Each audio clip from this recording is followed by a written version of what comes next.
le fait de trouver une parcelle de terre pour un nouveau cimetière, il était très très urgent.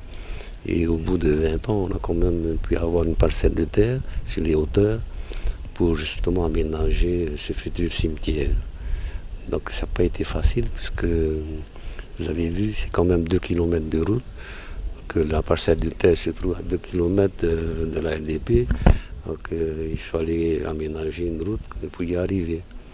Et donc finalement, dans la réflexion, on s'est dit, bon, s'il faut aménager cette route-là, pas simplement pour un cimetière, en désenclaver tout le quartier, ça c'est une bonne chose, tous les propriétaires privés, et en même temps, on avait d'autres projets sur ce terrain de 20 hectares, pas simplement pour un cimetière, mais pour autre chose.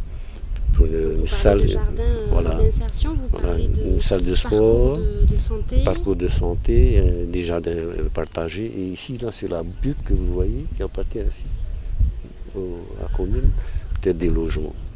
Voilà. Donc on est en négociation avec des promoteurs. Alors 860 millions pour la route, pour les terrassements, pour le bassin. Un cofinancement du territoire intermédiaire de la DDC de 221 millions et le reste sur fonds propres de la commune sur 3 ans. Donc c'est un projet pluriannuel qui aujourd'hui est à sa fin.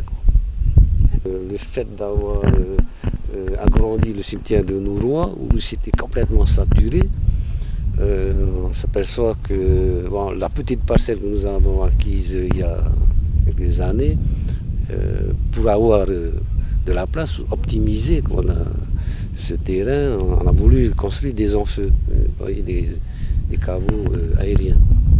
Et là, vraiment, c'est pas ce que les familles veulent.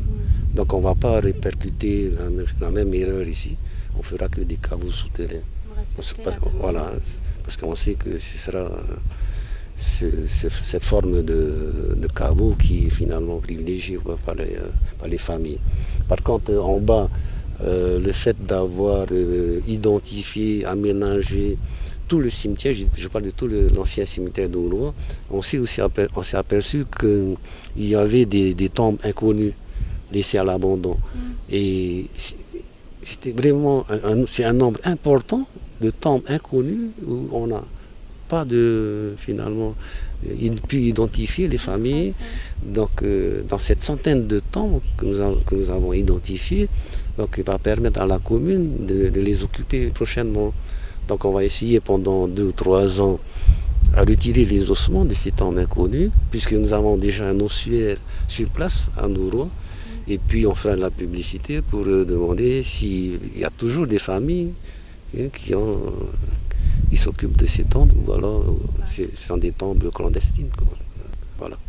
Donc ce serait de la place en plus, de l'ancien cimetière. C'est un beau projet, hein, oui. Vraiment. Donc on a le choix d'être enterré au bord de mer, et être enterré sur la montagne, avec la belle vision. Ici on a la vision sur les 2 cimetières, de Saint-Étienne et de Nouveau. Saint-Étienne c'est catholique, hein, donc, surtout,